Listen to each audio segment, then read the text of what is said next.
Tá gravando, né? Então, eu estava dizendo aqui no último encontro da gente, a gente estava falando sobre função afim, né? E a gente fez uma revisão zona, né? Falou dos principais temas aí da função afim. E o principal que ela traz de informação para a gente, né? A gente vai fazer o estudo de todas as funções, de todos os tipos de funções que são importantes para os vestibulares, mas o principal dela, o que tem de diferente, além, né, do que a gente viu na parte de função, de análise de gráfico e tudo mais, uma parte mais geral, o que ela tem de diferente para a gente estudar aqui é esse lance da taxa de variação. Quando a gente fala de uma função afim, ela tem a taxa de variação média constante. Esse conceito de taxa de variação, todas as funções têm. Porém, apenas a função afim tem essa taxa de variação constante, que eu posso aplicar independente de quais valores eu tiver. Em todo o caminho dessa função vai aparecer essa taxa de variação. Ela é simbolizada aqui no nosso problema por essas informações que tem aqui nesse caso inicial do restaurante, né? Esse R$2 por 100 gramas. Isso é uma taxa de variação. Ou quando ele fala 1,60 quilômetros rodados. Isso é uma taxa de variação. Tá? Né, estudamos coeficiente, né? Esse coeficiente A é justamente essa taxa de variação. Ela pode ser crescente, constante, né? Quando ela está horizontal, ou decrescente. O coeficiente linear é aquele valor de partida e a gente tem que fazer sempre o jogo entre os dois para poder descobrir informações sobre a função. Eu tinha falado e trouxe aqui para a aula de hoje alguns exercícios para a gente resolver, que eu acho que ilustra melhor essa aplicação, né? Ainda mais... E aí, vou pegar o primeiro aqui.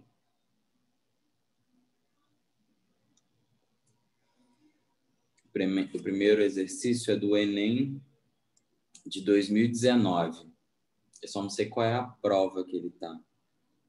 Quer dizer, em qual o número da prova que ele está, né? Mas ele é Enem 2019. Vou colocar aqui nessa tela.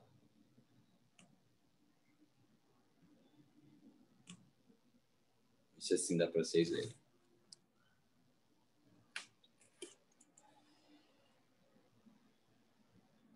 Então tá assim, ó.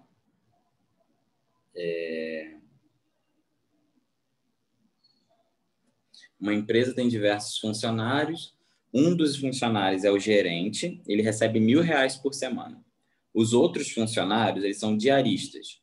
Cada um trabalha 2 dias por semana, recebendo R$80 por dia trabalhado. Chamando de X a quantidade de funcionários da empresa e Y a quantidade de reais que a empresa gasta semanalmente para pagar seus funcionários, não, melhor, a quantia Y, né, que a empresa gasta, é expressa por qual relação? Então, como é que a gente faz isso? Ó, dos X funcionários, que é o total, eu tenho 2 tipos de funcionários aí nessa empresa. Eu tenho um gerente que ele recebe fixo R$1.000 e os demais funcionários, ou seja, se eu tenho o total de X, eu já usei um funcionário, né? Eu tenho X menos 1 diaristas. Os outros funcionários, eu chamo de diaristas para poder dar diferenciado. Esses diaristas, eles trabalham 2 dias por semana e recebem R$80 por dia trabalhado. Então, vai ser 2 vezes R$80. Porque nesses 2 casos, eu estou falando de semana. Não estou trabalhando com a ideia do mês todo, né? Ele está pedindo aí no final, semanalmente, para pagar. Então, feito isso, a gente tem como calcular esse Y. Como é que eu sei calcular esse Y? Por semana, quanto que a empresa vai gastar? Ela vai gastar os R$1.000 para pagar o gerente, mais 2 vezes R$ 80, que são as 2 diárias que os outros funcionários recebem, vezes a quantidade diarista, que é X menos 1. Então, ela paga aqui uma vezes o 1.000 para o gerente, mais R$ 160 vezes X menos 1. Aí é só resolver aqui, ó. 1.000 mais... Aqui a gente utiliza a distributiva, né? O 160 vezes X, 160 vezes 1. Isso dá 160x menos 160. Aí o Y vai ser 160x. 1.000 menos 160 dá 840. A resposta certa dessa questão é a letra D. Beleza? É uma questão que é relativamente, né? Ela é tida como tem um nível de dificuldade baixo. Tem uma pegadinha nessa questão, que é esse X menos 1 ali dos diaristas. Se você reparar na opção da letra... Qual é a letra? Na letra E, tem 160x vezes 1.000, mais 1.000. E na letra B também tem 80x mais 1.000. São as duas respostas que não podem trazer um engano. Porque na letra E, é você esquecer de considerar que o gerente não tem esse mesmo salário do que o diarista. E na letra B, você esquecer de considerar que por semana o diarista trabalha 2 dias. Então, aquela taxa de variação 80 por semana precisa ser multiplicado por 2. A segunda questão é Enem 2018. Tudo bem com essa primeira aqui? Alguma dúvida, algum comentário?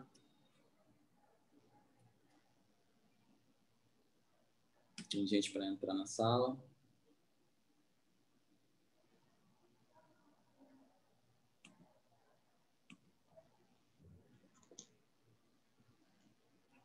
Aqui. Essa segunda questão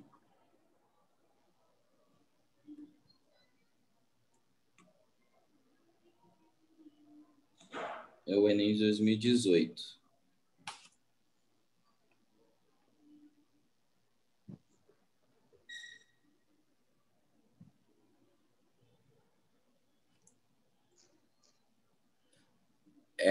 Isso é uma função do primeiro grau. Né? O que descreve essa função aí a lei de formação é uma função do primeiro grau, sim.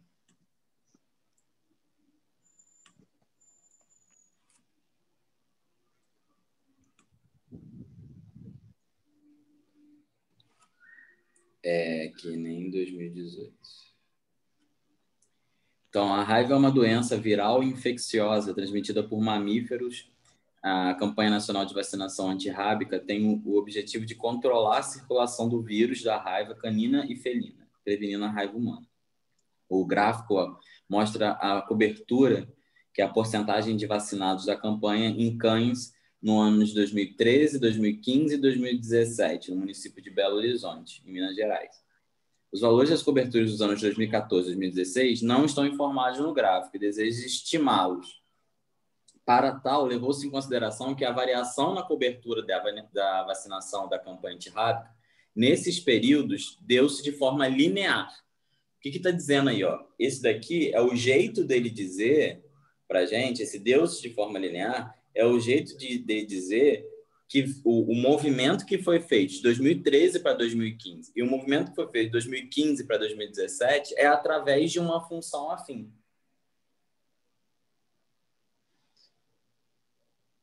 Tá? Isso aí que está falando que esse movimento foi de forma linear, está denunciando que vai ser da forma f de x é igual a ax mais b, né? F de x ou qualquer outra coisa que quiser dizer.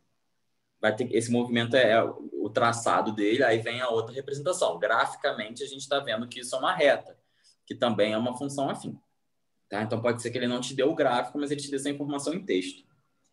Qual teria sido a cobertura dessa campanha no ano de 2014? Aqui que está o negócio. Apesar de saber que a lei de formação é uma função do primeiro grau, é uma equação do primeiro grau lá, eu não preciso montar a equação do primeiro grau inteira. O que eu posso observar aqui? Eu posso observar que de 2013 ele tinha 67%, em 2015 tinha 59%, certo? Eu posso calcular apenas a taxa de variação. Como é que é a taxa de variação? É eu pegar esse 59%, subtrair dos 67% e dividir pelo 2015 menos 2013. Então, eu fiz a variação como se fosse assim, ó. Eu estou vendo no meu problema aqui que a variação, esse aqui é o Y, né? Esqueci o que significa. É a taxa de que é isso? A porcentagem de vacinados está em função do ano, que é o X. De acordo com como o ano vai mudando, o valor da porcentagem de vacinados também vai mudando, certo? Então, eu estou fazendo o Azinho aqui, que é a minha taxa de variação, que é o delta Y sobre o delta X. É a variação do Y, o 59 menos 67, pela variação do X, que é o 2015 menos 2013. Isso parece teórico, mas eu estou vendo o seguinte, que em 2 anos, que é o resultado que está aqui embaixo, teve uma variação de quantos por cento? 59 até 67, 8%. O que significa isso? Quando eu divido 8 por 2, dá 4%. É negativo, né? 59 é menor. O que significa essa taxa de variação negativa igual a 4%? Significa que a cada ano que passar, né, eu vou se seguir essa forma linear, como o gráfico sugere, como o problema de uma forma geral está sugerindo para a gente, se segue esse movimento, eu tenho que perder 4% por ano. E isso já é o suficiente para eu resolver a questão. Eu não preciso saber toda aquela informação. Porque se cai 4% por ano, em 2013 eu tinha 67%, 67 menos 4, eu vou ter 63%. Então, ó, para eu saber quanto que é em 2014, basta fazer 67 menos 4%, que vai dar 63%. Esse valor aqui, essa taxa de variação está dizendo que diminui 4% em cada ano. Naquele pedaço ali, né? No pedaço que existe entre 2013 e 2015. Porque entre 2015 e 2017, esse valor está aumentando. Ele aumenta 2% por ano, né? Se perguntasse de 2016, por exemplo, ó, de 2015, não precisa nem fazer muita conta, já fez tudo na cabeça. De 2015, que era 59%, para 2017, que é 61%, aumentou 2%, não foi? Aqui, ó. Aumentou 2%. Se aumentou 2% em 2 anos, em um ano só, vai aumentar 1%.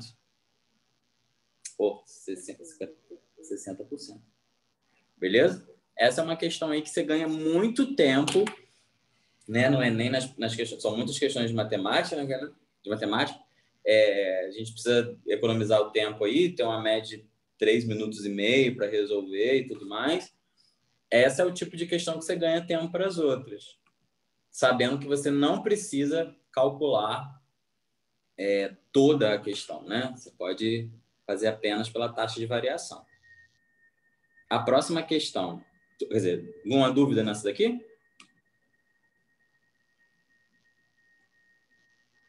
Um comentário? Professor, eu cheguei meio depois, eu não entendi muito.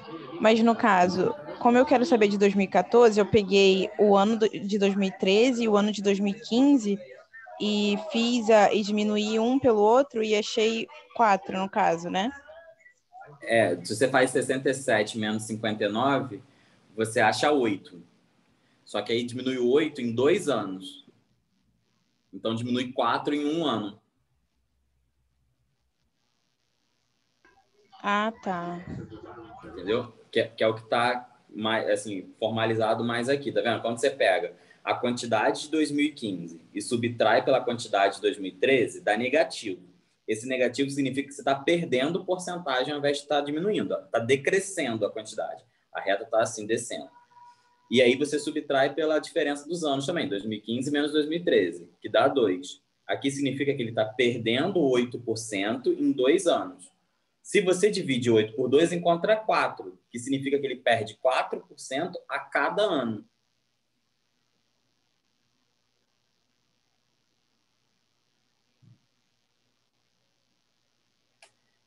Esse tipo de variação funciona apenas para quando tem essa variação de forma linear que ele trouxe no problema.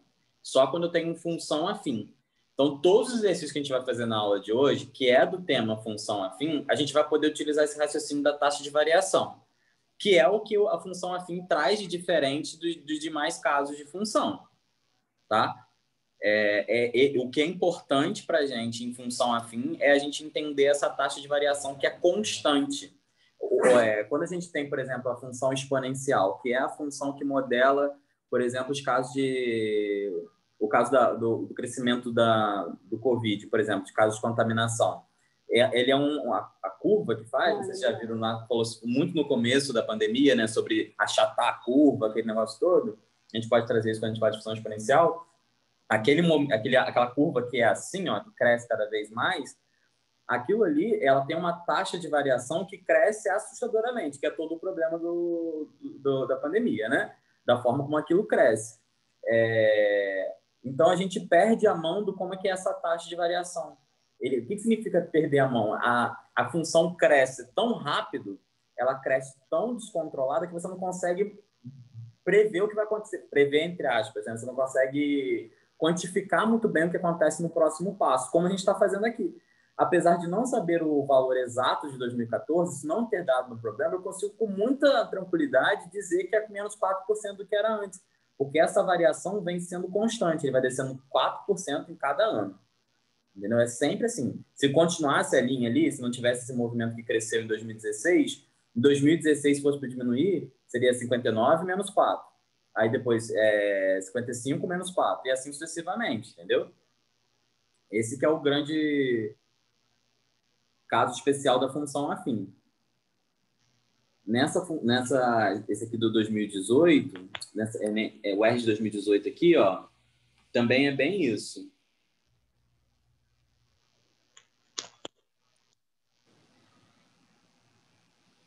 Ó, os veículos para transporte de passageiros em determinado município, ele tem vida útil que varia de 4 a 6 anos. Dependendo do tipo de veículo, nos gráficos, está representada a desvalorização de 4 desses veículos ao longo dos anos, a partir de sua compra da fábrica. O que o gráfico está dizendo para a gente? O gráfico desses 4 veículos são retas. Significa que essa desvalorização acontece de forma linear, né? Ou seja, através de uma função afim. Vou interpretar um gráfico mais detalhadamente e os outros seguem todos o mesmo passo. Ó, não é que a gente lê gráfico. Veículo 2, então esse gráfico aqui trata do veículo 2, do segundo tipo de veículo. Esse valor onde ele cruza o eixo Y é sempre o meu valor inicial, certo? Quando eu penso na função ax mais b, o valor inicial é esse bzinho aqui, é quando o x é igual a 0, ok? E a minha taxa de variação é o a. O que é o a? É o ΔY sobre ΔX. Tá vendo que a reta está decrescendo? Estou desvalorizando? Eu já espero que o meu a precise ser negativo. Eu já estou na minha cabeça assim, ó, o a que eu colocar ali vai ter que ser negativo, porque eu estou pensando em desvalorização. Então, como é que eu olho isso? Ó, 4 anos depois, no quarto ano aqui, o valor do carro era 10. No ano 0, o valor do carro é 60. Então, 10 menos 60. Aí, embaixo, o x o 10 quando estava no ano 4, o 60 quando estava no ano 0. Isso aqui significa menos 50 sobre 4. 50 dividido por 4 dá 12,5, negativo. O que significa esse 12, menos 12,5? Significa que a cada ano que passou, esse carro diminuiu R$ 1.250, tá vendo? O Y aqui, ó, tá vezes 1.000. O eixo Y aqui tá vezes 1.000. Então, ele perdeu R$ 1.250 aí, R$ 12.500. É 12 mil? Isso. 2.500 a cada ano que passou. É isso que está dizendo esse problema. Esse gráfico aqui para mim, tá? Se eu precisar, por algum motivo, da lei de formação, a lei de formação é a taxa de variação vezes x mais o valor inicial. Vamos ler o que o programa quer. Aí tem as outras lá, né? Com base no gráfico, o veículo que mais desvalorizou. O veículo que mais desvalorizou é aquele, não aquele que chegou num resultado menor. Não é aquele que ficou mais barato, né? Porque, por exemplo, se eu penso no mais barato, é justamente esse veículo 2. Só que acontece, apesar de ele ser o mais barato no final do processo, ele não era tão mais caro assim do que os outros, né? Se você reparar, eu tenho o outro era 75 mil e ele chegou a 25 mil. Então, o que vai me dizer qual é o veículo que mais desvalorizou? É como se fosse uma porcentagem, a ideia da porcentagem também. Eu preciso comparar o quanto que ele passou a custar com o quanto que ele custava antes no início dessa compra. Então, eu vou fazer isso através da taxa de variação.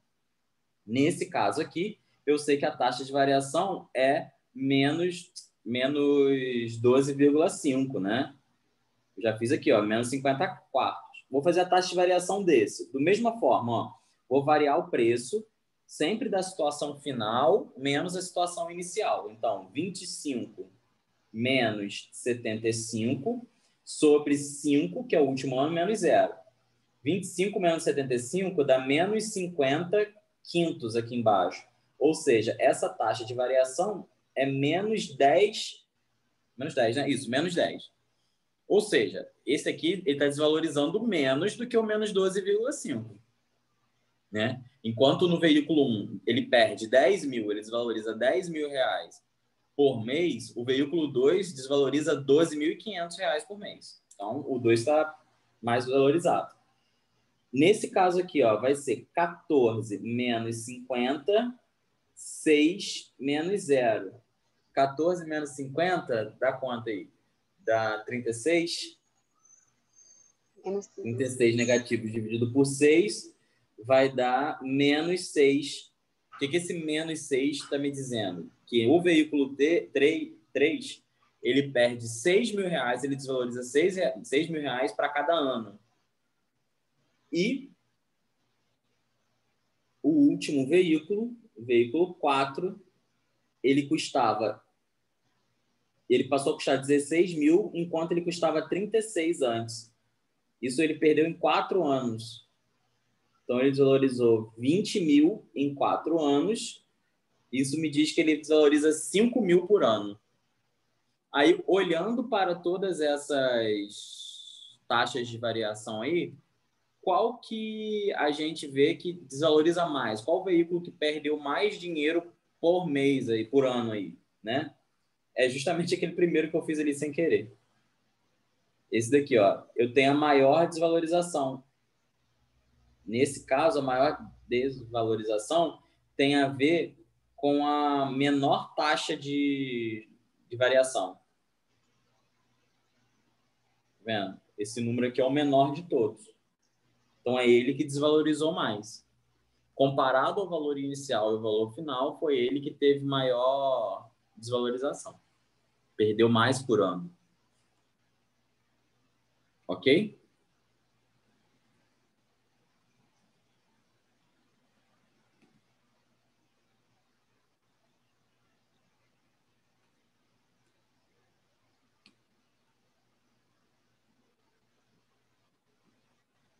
Ó, próxima questão, Enem 2016.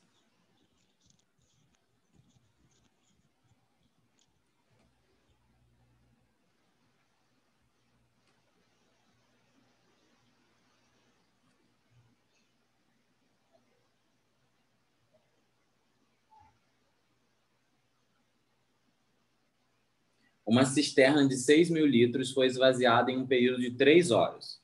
Então, na primeira hora, aí quer dizer, eu estou lendo aqui, mas a imagem ela é bem mais forte, né? Eu estou lendo, mas a imagem está puxando o meu olho. Então, ao mesmo tempo que eu li essa frase, eu dei uma olhada no gráfico aqui, ó. Olha aí os elementos que estão aparecendo no gráfico ou apareceram no texto até agora. O 6.000 era o valor inicial, o quantos litros tinha na cisterna quando o instante era 0, e esse movimento aconteceu até o final do processo, que é quando o tempo é igual a 3 horas. Na primeira hora, foi realizada apenas uma bomba, mas nas 2 horas seguintes, a fim de reduzir o tempo de esvaziamento, outra bomba foi ligada. Então, olha como o gráfico faz. Ó, quando tinha uma bomba só, tá um movimento decrescente, assim, diminuindo, tá vendo? Mas quando eu chego em D, depois de 1 hora, que eu ligo 2 bombas, esse decrescimento ficou mais íngreme. Tá vendo que tem uma diferença? A rampa fica mais, como se fosse mais inclinada. Isso acontece porque eu estou diminuindo a taxa de variação, tornando ela menor, ou seja, ela vai ficar mais decrescente. O gráfico é formado por 2 segmentos de reto, justamente por causa dessa diferença na taxa de variação. Qual é a vazão em litro por hora da bomba que foi ligada no início da segunda hora? Então, o que aconteceu na segunda hora? Qual é a vazão? O que é a vazão em litro por hora? A dica está aqui, ó. Vazão em litro por hora. Ou seja, quanto de litro está saindo por hora. Isso aqui é a taxa de variação. Como é que eu vejo isso? Ó,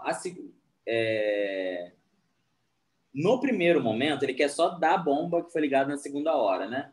Então, no primeiro momento, a gente tem uma taxa de variação. Aqui, eu consigo ver da primeira bomba apenas. Nesse momento aqui. A primeira bomba, vou chamar de Azinho, ele conseguiu fazer os 5.000, chegou no instante que tinha 5.000, antes tinha 6.000, isso em 1 hora. Ou seja, ele perdeu 1.000 por hora. Essa é a vazão da primeira bomba, tá vendo? Nesse pedacinho aqui, ó, de A até B, só uma bomba sozinha fez perder 1.000 litros em 1 hora. De B até C, nesse segundo intervalo, eu tenho 2 bombas. Eu tenho essa primeira bomba que perde 1.000 por hora e tem uma outra. Mas eu vou ver a taxa de variação, vou chamar de M, só para ter outra letrinha. Essa taxa de variação conseguiu zerar o troço aí, a cisterna. Ele zerou a cisterna e tinha 5.000 antes. Isso em 3 horas. Então, a minha taxa de variação aqui está 5.000 terços. Só que eu tenho que prestar atenção no seguinte, menos 0 não, é menos 1, né? Olha, já é papel uma mosca aqui, ó. É 3 menos esse daqui. Foi nesse intervalo, foi um intervalo de 2 horas. Que é negativo também. Então, eu tenho menos 2.500 por hora. Só que nessa taxa de variação desse segundo momento, eu tenho a primeira bomba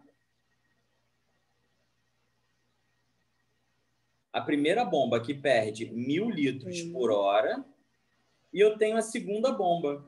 No total, as 2 bombas juntas perderam 2.500. Mais uma perde 1.000. Quanto que perde a segunda? A diferença. 1.500. Isso, 1.500.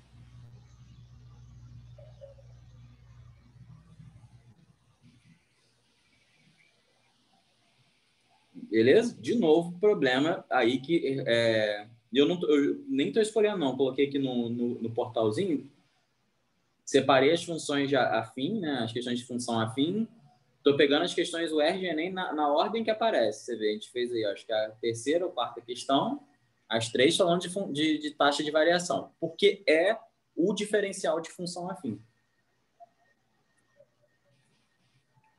E é isso, ganha-se tempo fazendo desse jeito porque o outro método é você descobrir quem é a função inteira e tudo mais. A próxima questão é Enem 2016.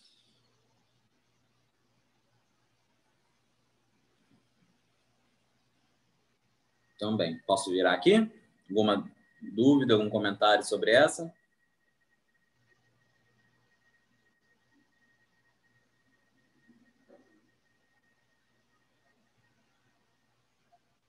Bem.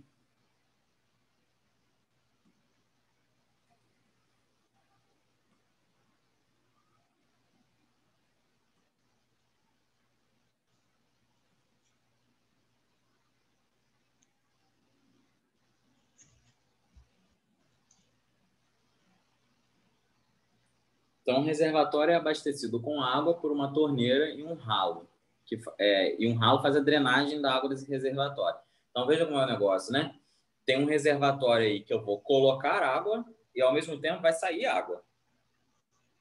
Os gráficos representam as vazões Q em litro por minuto do volume de água que entra no reservatório pela torneira e do volume que sai pelo ralo. Então, aqui tem os dois, tá vendo? De 0 a 10 mostra o que entra, de 0 a 10 mostrou que entrou 20 litros por minuto, de 10 a 15 minutos essa vazão diminuiu um pouquinho, depois de 15 a 20 a vazão ficou de 5 litros por minuto e depois diminuiu um pouquinho também. Representa a vazão. Em que intervalo de tempo, minuto, o reservatório tem uma vazão constante de enchimento? Ou seja, em que momento que eu não está enchendo a vazão o quanto que cresce, está crescendo, ou melhor, a taxa de variação está subindo, está enchendo e está enchendo constante. Como é que eu vou fazer isso? Eu vou repartir esse intervalo todo. Para que o reservatório ele tenha uma vazão constante de enchimento, é necessário que as vazões de entrada e saída sejam constantes. Se eu tiver a entrada aumentando a quantidade de água, né? Alguém está abrindo a torneira lá, a quantidade de água vai estar aumentando. Essa entrada não vai ser constante mais. Se eu tenho lá, aqui constante, a torneira está caindo lá, ninguém está mexendo na torneira. Mas o ralo, alguém alterou alguma coisa no ralo, está saindo mais água, essa taxa não é constante mais também, né? Então, para ser constante, eu tenho que ter torneira parada e ralo parado. Então, eu vou dar uma olhada ali em que momento que isso acontece. Eu vou separar, diferente do que ele fez, eu vou separar de 5 em 5 aqui, ó. E vou analisando, ó, de 0 até 5. Eu vou colocar tudo aqui só para ter ideia de resolver tudo, mas é claro que na hora você só faz essa análise e não escreve nada, né? Você não precisa ter necessidade de escrever isso, não. Só para vocês visualizarem o que eu estou pensando. Vou escrever uma legendinha aqui. É T de torneira, R de ralo, tá? Então, ó, de 0 a 5, eu tenho torneira constante, mas de 0 a 5, eu tenho ralo crescente. O que significa isso? A taxa não é constante de enchimento. De 5, quer dizer, eu tenho a torneira parada, mas o ralo está tirando mais, está aumentando quanto ele está tirando. Então, essa taxa vai estar diminuindo. Agora, de 5 a 10, eu tenho torneira constante e tenho ralo constante. Se eu tenho os dois constantes, a taxa de enchimento vai ser constante, certo? Já achei aí a minha resposta. Né? Numa situação de prova mesmo, eu não preciso fazer mais nada. Acabei, os dois são constantes, o reservatório vai ter uma taxa constante de enchimento. Mas, continuando a questão, ó, de 10 a 15, o que acontece? A torneira é decrescente e o ralo é constante. Então, a taxa de enchimento não é constante. De 15 a 20, a torneira é constante. Eu estou vendo isso pelo movimento do gráfico, né? A torneira está uma linha reta aqui, horizontal, tá vendo? Ela não muda. E de 15 a 20 aqui, o ralo está subindo, tá? Vai começar a tirar a água do que estava. E o ralo é crescente. A taxa ao final não vai ser constante. E por último, a torneira é decrescente e o ralo é constante. Então, o momento onde a gente tem uma vazão constante de enchimento é de 5 a 10. Isso aqui. Beleza? De novo, tá aí a ideia, né, da variação. Não preciso fazer contas exatamente, né, mas preciso saber o que está acontecendo. Essa noção aí da variação, da vazão, como que isso aí está associado à minha taxa de variação. E esqueci de ver de onde que é essa questão. Essa próxima que a gente vai fazer é Enem 2016 também.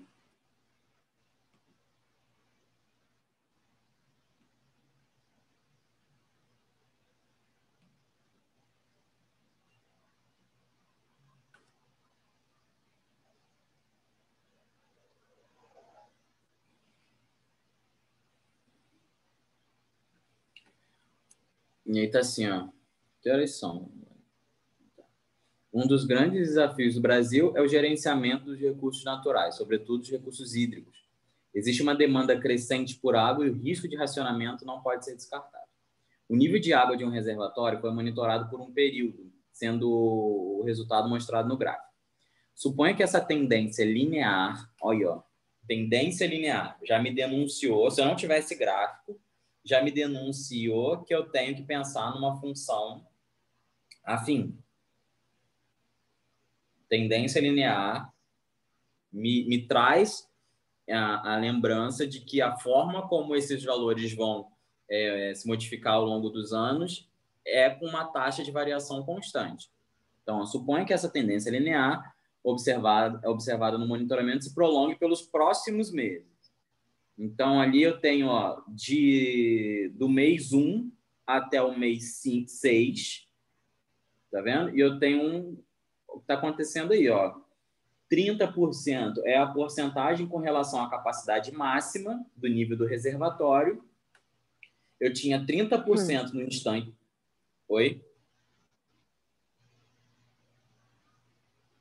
Alguém me chamou? Eu tenho 30% no instante inicial e depois de 6 meses, melhor, depois de 5 meses, né, no instante 1, no tempo 1 eu tinha 30%, agora no mês 6 eu tenho 10% só. Nessas condições dadas, qual é o tempo mínimo após o 6º mês para que o reservatório atinja o nível 0 de sua capacidade? O que eu quero aqui? Ó? Eu quero pensar no prolongamento dessa reta aqui, tá vendo? E quando eu pensar no prolongamento dessa reta, essa linha vai continuar descendo e em algum momento vai chegar em 0. Quero saber quem é esse mês aqui que vai acontecer isso. Então, como eu estava dizendo para vocês, isso aqui tem uma função afim, ele é da forma y igual a x mais b. Tá? Tem 2 jeitos de eu resolver isso daqui. Tem um jeito que é mais pela formulazinha, tem um jeito que é mais dentro do raciocínio. Vou fazer os dois. Pelo jeito da formulazinha, eu tenho que descobrir quem é o A e quem é o B. Então, o B eu já sei de cara, porque é o valor inicial. Esse valor aqui, o start do meu problema, quando o x é igual a 0, o valor que o y atinge é o valor do B. Então, esse aqui já é 30%.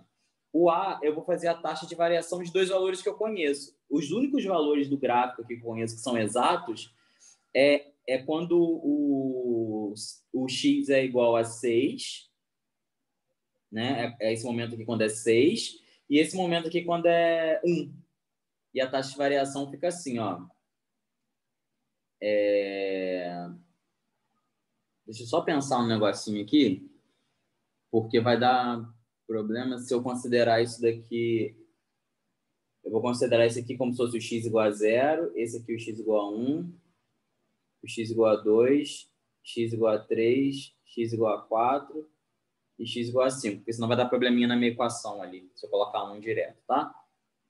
Mas a ideia da taxa de variação é a seguinte, ó, ele passou a ter 10%, ele tinha 30 antes, e esse movimento aconteceu em 5 meses.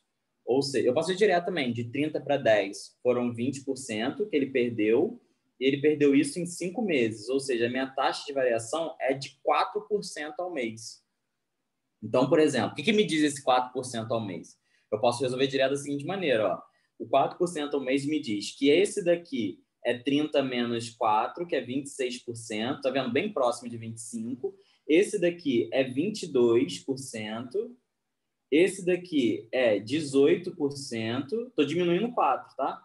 18 menos 4 é 14%. 14 menos 4, 10%. E aí, como é que vai fazer essa regressão? Para chegar a zero aqui, eu vou ter que perder, ó, eu tenho 10. Eu vou ter que perder 10, eu vou tirar 4, vai sobrar 8. Vai sobrar 6. Eu tenho 6, passou um mês. Eu tenho 6, vou tirar 4, vai sobrar 2, passou mais um mês. Agora, ao invés de perder 2 para chegar a zero, eu preciso pegar esse 2 e perder só metade. Então, eu preciso de meio mês. Eu não preciso de um mês inteiro. Então, aqui ó, são 2 meses e meio. Tá vendo? Porque ele perde 4 em um mês inteiro, mas eu preciso que ele perca só 2. Então, se eu preciso que ele perca só a metade, eu preciso de metade do mês também. O outro jeito de fazer isso é, com base nessa observação aqui, nesses valores, eu consigo escrever a minha lei de formação, que é essa. E aí basta que eu faça y igual a zero, que é quando... O que é isso mesmo? A porcentagem é igual a zero aí, da capacidade máxima. Aí vai ficar, ó, menos 30, resolva a equação. É igual a menos 4x. X é igual a 30 sobre 4. 30 sobre 4 dá 7,5. Ok? Então, esse valor aqui final, ó, que eu estou encontrando, é x igual a 7,5. Aí, passou-se quanto tempo desse daqui do que era antes, né? Isso que ele pergunta, qual o tempo mínimo após o sexto mês, ou seja, do x igual a 5 para o x igual a 7,5, passou quanto tempo? 2,5 meses, ou seja, 2 meses e meio. Então, tem essas duas possibilidades. Então, aqui tem o primeiro modo de eu pensar a resolução. E aqui eu tenho o segundo modo de pensar a resolução. Beleza?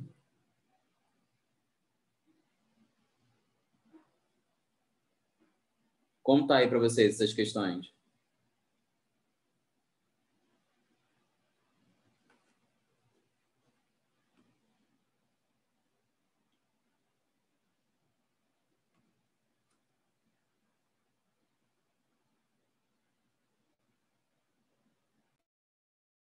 Tá de boa, dando para entender? Meio esquisito?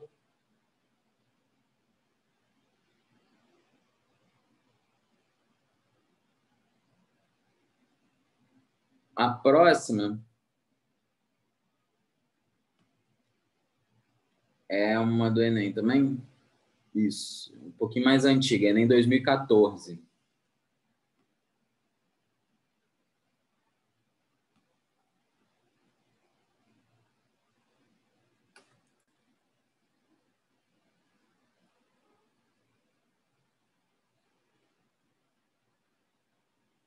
No Brasil, há várias operadoras e planos de telefonia celular. Uma pessoa recebeu 5 propostas, A, B, C e D, de planos telefônicos. O valor mensal de cada plano está em função do tempo mensal das chamadas. Então, quanto mais você liga, mais você gasta. Tudo bem, né? Só que elas têm pontos de partida diferentes, né? Por exemplo, a operadora B, que é essa linha aqui, ó, você paga R$ 50 independente de quanto você consumir. Essa pessoa pretende gastar exatamente R$ 30 por mês. Então, ela não quer gastar outro valor a não ser R$ 30 por mês. O gasto dela está representado nessa linha aqui, ó. Tá vendo? 30, que é o gasto mensal. Nessa linha aqui, ó. É o lugar onde que eu vou ter que olhar. Esse é o gasto estimado.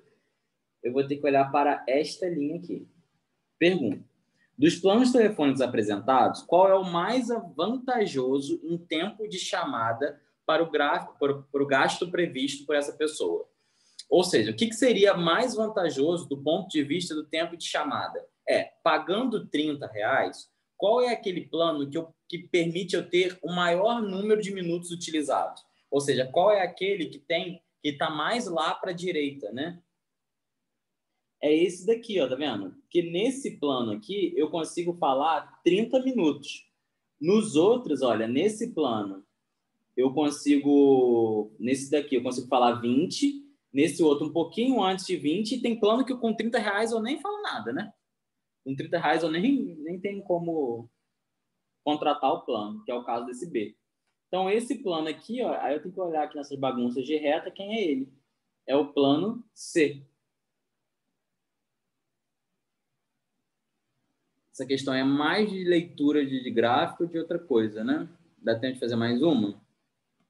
4 minutinhos aí.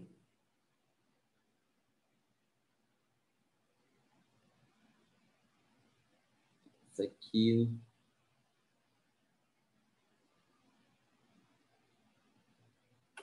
É uma questão legal ter aparecido ela aqui agora.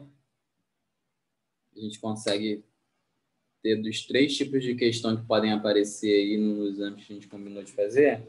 É uma questão da UERJ específica. Para a galera que ela é de 2014 também.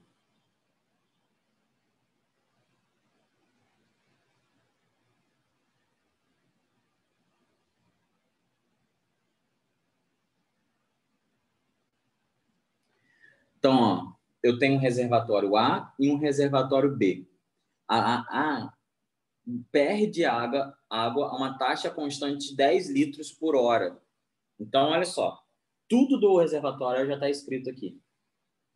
O A, a quantidade de água que tem em A depende do tempo X, que é em hora. Né? Isso aqui está em hora. E esse Y está em litros. O que o A está fazendo? O A ele começa lá no 720 e ele perde 10 litros por hora. Ou seja, a função de A é 720 menos 10x. O reservatório B, ele ganha água a uma taxa constante de 12 litros por hora. Isso, taxa constante, é onde que denuncia que eu estou falando de função afim.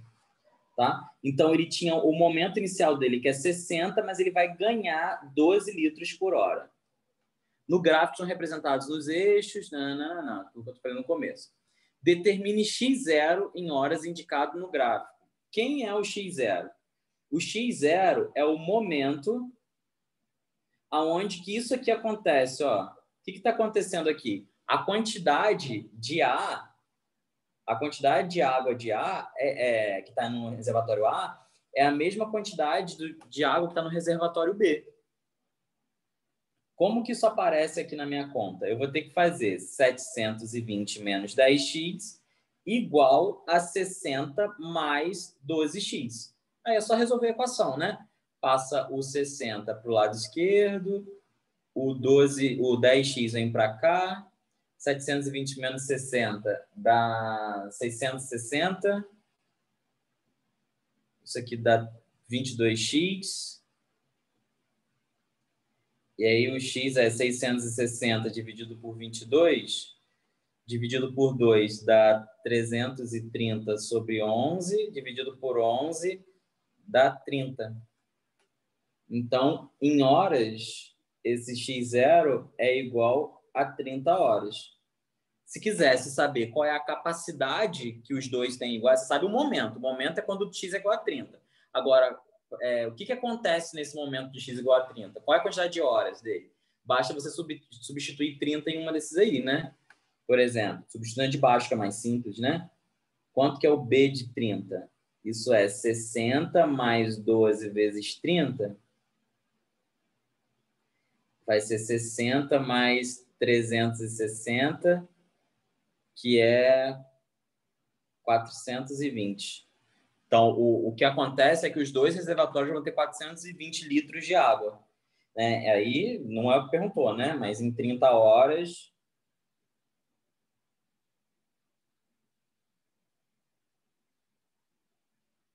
Isso pode ser uma outra pergunta. Terão 420 litros. Pode ser uma outra pergunta e acontece também, tá? Do cara te perguntar quando, não o quê. Quer dizer, ele quis saber o quando dessa vez, mas ele não... Beleza? As questões não vão sair de função afim, não saem muito desse contexto, não. Nem desse nível de dificuldade, não. É olhar para o gráfico, pensar nas situações, mas, em geral, elas têm esse tipo de comportamento. E aí, para a gente mudar de tópico, né? Nos próximos encontros, a gente começa a ver função quadrática. Vai ter uma outra moral da história lá em função quadrática, mas a moral da história da função afim é sobre esse valor.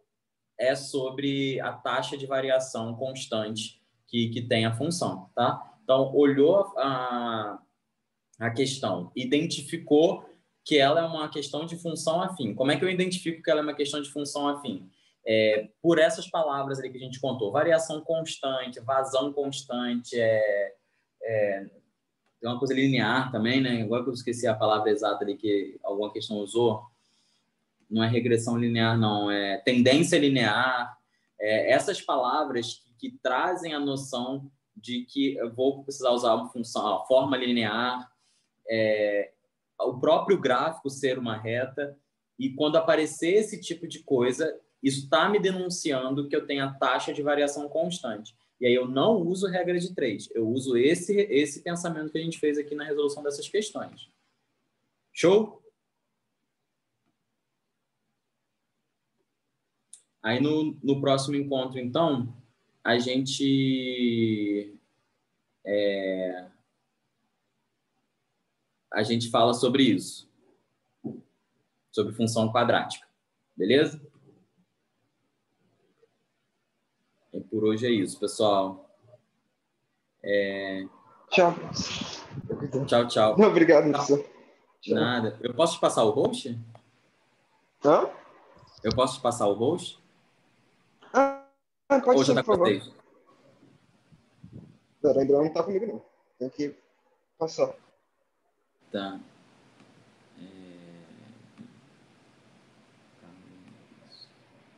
Acho que agora foi. Foi, muito obrigado. Obrigado Tchau, pela aula professor. também. Obrigado pela aula. Tchau, tchau, gente.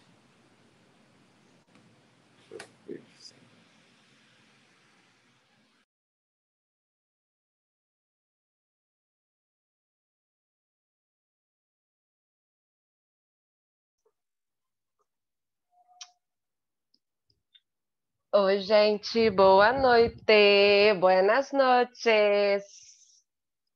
Cadê vocês? Tudo bom?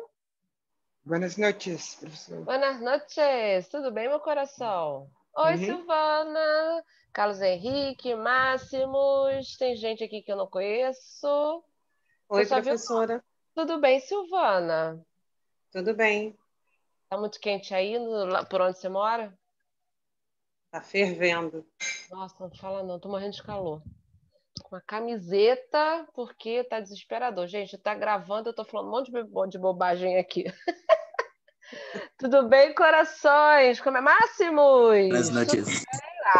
Posso não falar sobre boas noites, ela não poderia começar. E aí, crianças, tudo bem? Tudo. Presidente de casa, que tá brabo aqui. Preso dentro de casa por quê? Tá brabo aqui, professora.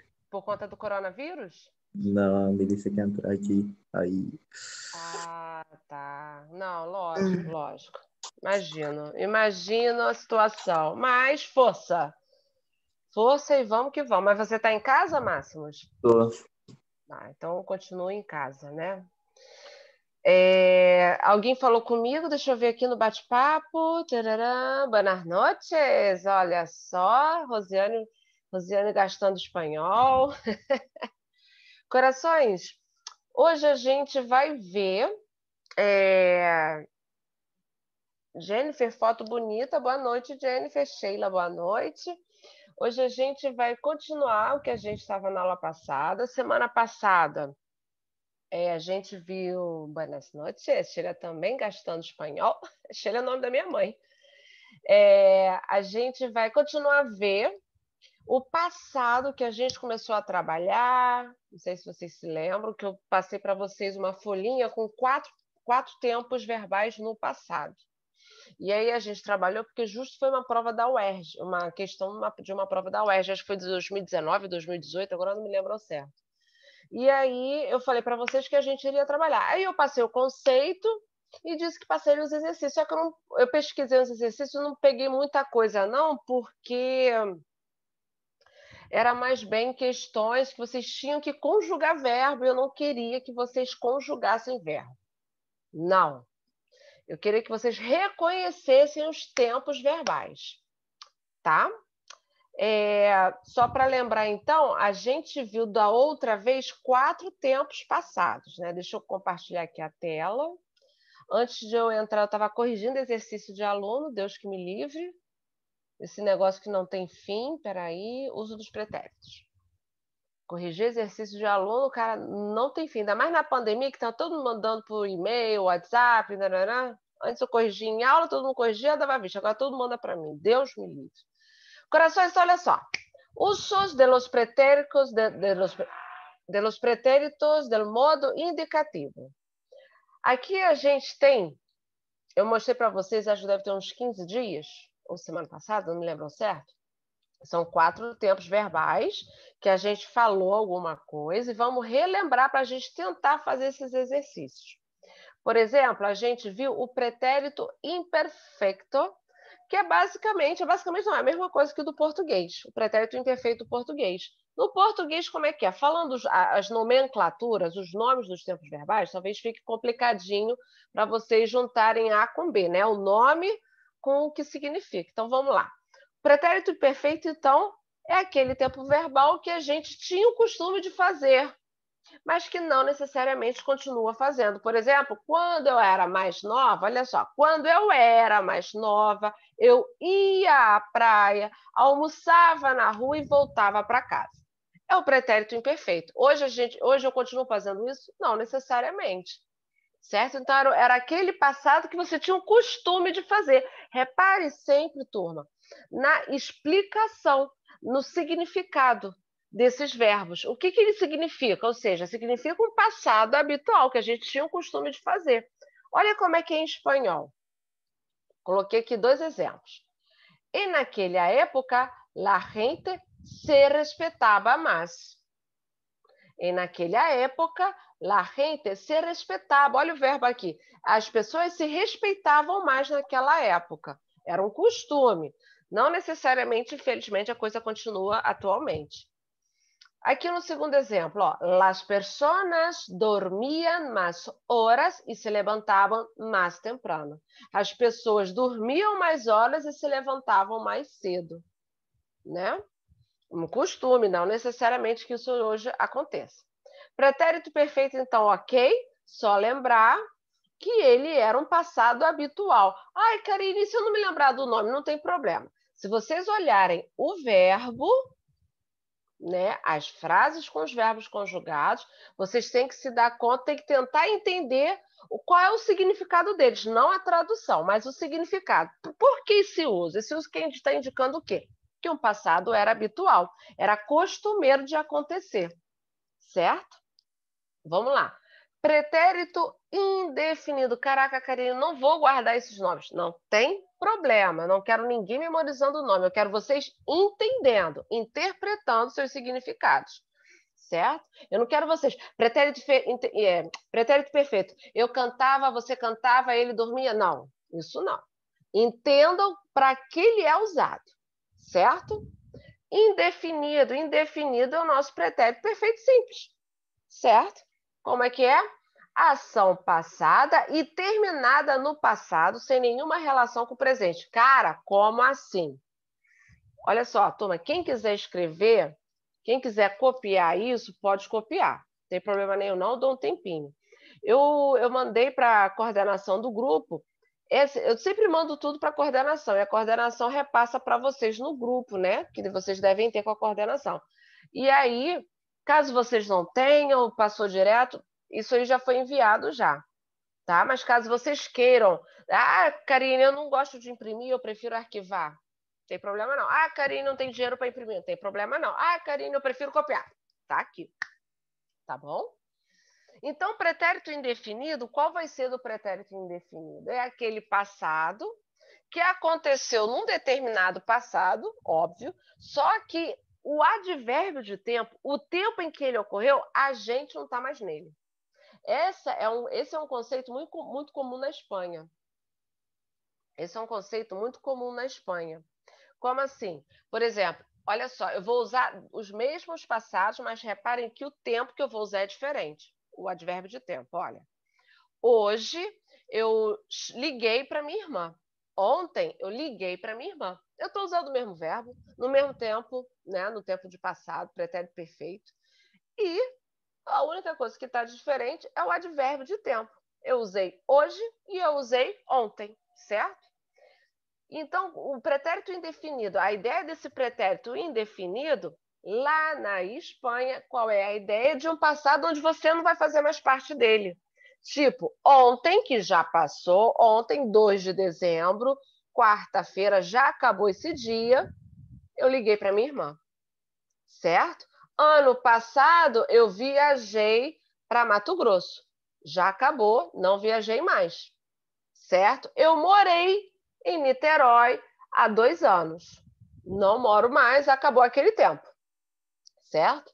Diferentemente do pretérito perfeito composto. Os dois significam a mesma coisa. A mesma coisa, eles têm o mesmo significado. Só que para complicar a vida da gente, o que lá na Espanha fizeram? Inventaram esse pretérito perfeito composto. Só porque não tem nada para fazer. Vou inventar um verbinho aqui só para dar uma detonada, só para dar uma de chavada. Aí inventaram o pretérito perfeito composto, que é a mesma coisa. Os dois têm o mesmo significado. A única diferença qual vai ser? É o tempo. Enquanto que o pretérito indefinido, esse primeiro aqui que eu falei, ele vai usar um tempo, lá na Espanha, um advérbio de tempo onde a gente não faz mais parte desse tempo, porque ele já passou. No pretérito perfeito composto, a gente ainda está vivendo esse tempo. Tipo, esta semana eu fui ao mercado. Olha aqui, a gente ainda está nessa semana. Essa semana só acaba sábado ou domingo, não sei. Certo? Então, esta semana eu fui ao mercado. Diferente de a semana passada eu fui ao mercado. Certo? A única coisa que muda é o advérbio de tempo. Isso cai em prova só para confundir as ideias de vocês, mas ele, no fundo, é a mesma coisa que o pretérito indefinido. É a mesma coisa. Sabe? Só que para confundir um pouco a cabeça de vocês, lá na Espanha resolveram inventar isso daqui. Acho que não tinham nada para fazer, resolveram inventar isso daqui. Certo? Pretérito perfeito composto. Enquanto que aqui na América Latina, desde o México até o Paraguai, esse pretérito perfeito composto não é usado. Só é usado indefinido, tal como aqui no Brasil, não é? Eu comi frango no almoço hoje. Ontem eu comi frango no almoço. O mesmo verbo, mudando os tempos. Mudando os dias, digamos assim. A mesma coisa aqui na América Latina. Então, o pretérito perfeito composto já se diz que ele é composto por 2 verbos. Haber e particípio. Particípios são aqueles verbos terminados em ado, ido. Comido, comprado, bebido, salido, certo? Então, olha só. Este mês he estudiado mucho. Este mês, diciembre, mês de dezembro, eu estudei muito. Diferente no mês passado, eu não estudei nada. Este mês que estamos vivendo, certo? Hoy te has levantado muy tarde. Hoy te has levantado muy tarde. Se a gente está na América Latina, como é que a gente usa? Como é que a gente usa? Espera aí que deu erro aqui. Se a gente está na América Latina, como é que a gente usa? Hoy te levantaste muy tarde. Certo? Fala. Lá vem uma... Boa noite, Tayane. Tudo bem, querida? Espero que esteja tudo bem, apesar do calor, apesar dos mosquitos, apesar do coronavírus. Comigo tá tudo ótimo, tô só me derretendo de calor, tem um tufão aqui na minha cara para refrescar, apesar disso tudo. Tem um tufão aqui na minha cara para também. Cara, mas não tá adiantando de muita coisa não, juro. Não tá adiantando. Tô com janela aberta, tufão ligado, mas não tá servindo de nada. Meu Deus do céu. E olha, gente, nem tá no verão ainda, né? Então. No verão. Certo, turma? Vocês conseguem perceber a diferença? Eu quero apenas que vocês, quando lerem esse verbo, caso caia alguma questão dessa na prova da UERJ, porque Enem não cai isso, tá? Essa questão de gramática não cai no Enem, que a gente já está vendo isso. Mas se por acaso cai na UERJ, eles não vão perguntar o tempo verbal, eles vão perguntar qual é a ideia que esse verbo está passando. Certo? Em São Paulo está chovendo agora. Afe Maria. Olha, Sheila, eu moro na região dos gatos aí, dos lagos. Aqui ameaça chuva, mas a chuva chega aqui na Via Lagos, faz a curva. Entendeu? Então agora tá um calor. O tempo tá nublado, mas tá aquele calor, não caiu uma gota do céu. Delícia cremosa. Enfim, ok, turma? Pretérito perfeito, um passado habitual, que a gente tinha um costume de fazer, não necessariamente a gente está fazendo agora. Pretérito indefinido composto, basicamente a mesma coisa, o que muda, eles têm o mesmo sentido. Só o que muda é o tempo dele, o advérbio de tempo. Enquanto um acontece no presente que a gente está vivendo, aquele passado dentro de um tempo presente, hoje eu comi carne, um passado dentro de um presente, o indefinido é um passado onde a gente não faz mais parte. Enquanto isso, tem esse plusquamperfeito que eu adoro, que é o passado anterior a outro passado. Certo? Alguma coisa aconteceu antes de outro acontecer. Olha que doideira. Olha o exemplo aqui, ó. Quando les pedí a los alumnos que hiciesen los ejercicios, eles já lo haviam terminado. Ou seja, eles já terminaram, já haviam terminado antes de eu pedir. Ok? Conseguem perceber a linha do tempo de um passado anterior a outro? Quando eu cheguei, você já havia saído. O fato de você o fato de você sair foi antes de eu ter chegado. Esse é o passado anterior a outro passado. Já les había avisado que no saliesen solo, ou seja, a questão de já ter avisado foi bem antes disso, antes de qualquer coisa. Certo? Vamos fazer uns exercícios só para dar uma animada nessa noite quente, menos em São Paulo que está chovendo. Vamos embora? Como é que está o tempo no Rio de Janeiro? Aí na cidade do Rio. Máximos, como Muito é que tá aí? quente, professora. Ai, gente. Muito quente. Muito quente. Amarrado. Um forno. Tayane tá na sauna. Tá um forno, tá? Ele já manda real. Tá, eu imagino, meu querido. E dependendo da região do Rio, quando estiver longe da praia, então, meu pai amado. Não é? Só tem aquela selva de pedra, só cimento, só prédio aí que não rola vento, não rola nada. O problema Né? é que mesmo com a pandemia, a praia estava lotada. Ah, o pessoal não tem noção, né? Pelo amor de Deus. Isso porque eu moro no alto e era para ser mais fresco. Não, filho, esquece. Eu vou falar que eu moro na região dos lagos. Aqui também tá cheio, tá, Máximos? Aqui nunca teve pandemia, tá? Aqui todo mundo é imune ao vírus, aqui onde eu moro. Então, imagina se tivesse Sabe? pandemia. Não, imagina, todo dia tem gente morrendo aqui na região. E aqui eu moro perto da praia e está um forno, a brisa vem quente. Quente. Mas enfim, a gente aguenta, né? Aqui, os exercícios, turma. Eu acho que você já deve ter recebido. E a gente faz aqui rapidinho, tá? Vamos lá. 4 passados e algumas frases. 5 frases. O que vocês vão ter que fazer? Vão numerar cada tempo verbal, os tempos verbais para as frases. Certo? Vamos lá, tem ou seja, um tempo verbal vai repetindo as frases. Pretérito imperfeito, aquele passado habitual que a gente fazia lá antigamente, ou sei lá, algum tempo, mas é um passado habitual. Pretérito indefinido, aquele passado que ficou lá atrás, que ficou no passado, a gente viveu o tempo no passado. Pretérito perfeito composto que tem a mesma ideia que o indefinido, a única coisa que muda é o advérbio de tempo, certo? Ou seja, no pretérito perfeito composto, o advérbio de tempo vai ser presente, é o passado que existe dentro de presente. E o pluscuamperfeito, que é o passado anterior a outro passado. Vamos lá. El autobús vino muito rápido. Bonitos, olha só, eu não vou fazer vocês decorarem verbos no passado, não. Ainda mais esses daqui, que é uma listagem de boa, gigante. Eu não vou fazer vocês decorarem isso, porque ainda não tô louca. Não tô muito louca. E eu não vou fazer essa crueldade com vocês, não. Eu quero apenas que vocês entendam, certo? Que vocês consigam perceber o significado deles. Não caia assim, não. Já é completo espaço com passado. Não é isso. Esse é exercício que a tia passa para os alunos. Olha lá. El autobús vino muito rápido. Quem deduz, aqui no nosso grupo, quem deduz o que está sendo dito aí? Autobus é ônibus, estou dando uma cola. O que vocês acham? O ônibus está indo muito rápido. O ônibus está indo muito rápido. Quase isso, Silvana. O ônibus está vindo muito rápido? Quase isso, Rosiane. Esse sotaque bonitinho da Rosiane. O ônibus veio muito rápido, tá? Tá vindo é uma ideia de gerúndio, né? É um gerúndio com aquela ideia de que ele tá vindo, é a ideia da constância.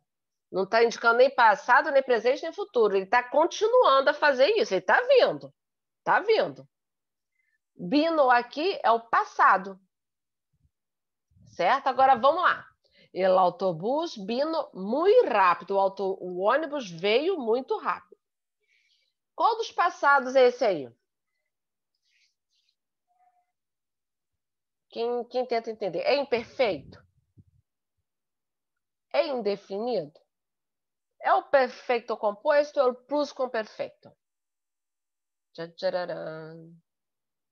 Gente, ó, não é aula de matemática não, tá?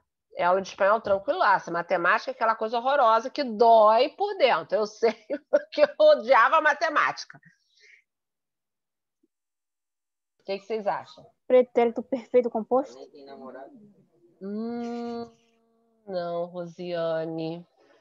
O pretérito perfeito composto, ele tem dois verbos, porque ele é composto. Certo? É um verbo haber e mais o particípio. Esse daqui, ó, é o indefinido. Certo? Vamos lá? Indefinido. Eu queria pedir-te um favor. E aí, o que vocês acham que possa ser?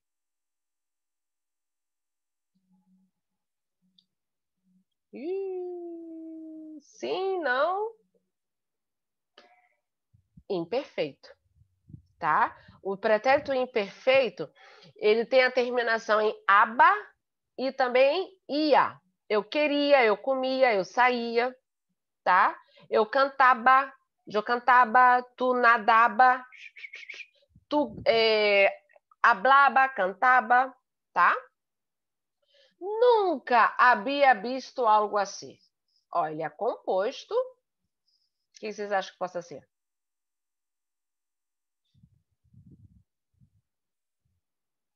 Ninguém? Pluscuamperfeito, bonitos. É o passado anterior a outro passado. Não, gente.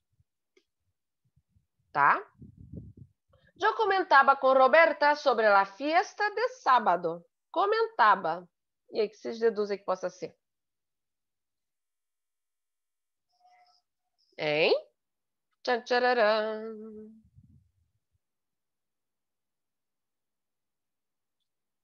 Isso!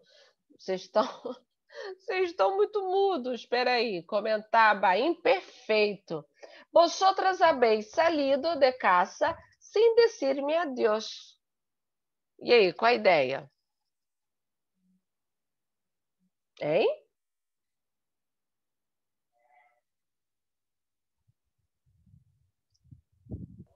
Composto? Ninguém quer. É o plusquamperfeito. Repara que todo mundo saiu de casa antes, nem falaram adeus, sem dizer um tchau.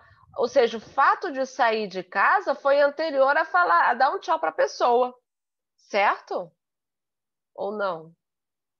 Olha aqui, ó. Observa as frases e diga em que tempo e pessoa, só o tempo verbal só, vão conjugados os verbos destacados. Antaño, antigamente, ibais com frequência ao psicólogo. Antigamente, vocês iam com frequência ao psicólogo. Essa tá fácil, hein? Qual é o pretérito? É aquele passado habitual. Qual vai ser? Imperfeito. Cadê meus alunos? Só escuta a voz da Rosiane respondendo. Em meio de aquele alboroto, no meio daquela bagunça, me mostrou a saída de emergência. Qual vai ser? Me mostrou. Pretérito indefinido.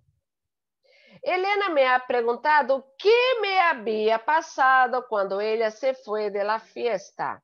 Um passado anterior a outro passado. O que me havia passado quando ela se foi de la fiesta? Ela foi embora da festa e quer saber o que tinha passado antes.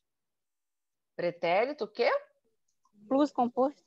Olha! Aí, plusquamperfeito. Palavrão esse. Eras um bom aluno de português e geografia. Era um passado habitual. Eu costumava ser uma boa aluna em português e geografia. Que pretérito é esse, seus bonitos? Tchararã. Imperfeito. Certo? Quise que me explicasse o que te sucedió. Eu quise que me explicasse o que te sucedió. Eu quis que ele me explicasse, ou que ela me explicasse o que aconteceu contigo. E aí? Eu quis. Traduzindo. Que passado é esse? Indefinido. Turma, não se assustem com esses nomes horrorosos. Eu só quero que vocês, assim como aconteceu na prova do vestibular da UESC que a gente estudou,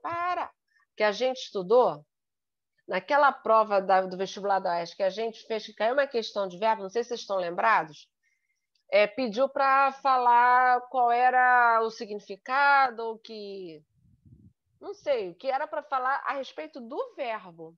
E aí eu passo para vocês essa situação, tá? Não precisa decorar nome, eu só fiz esses exercícios para vocês terem uma noção, tá bom?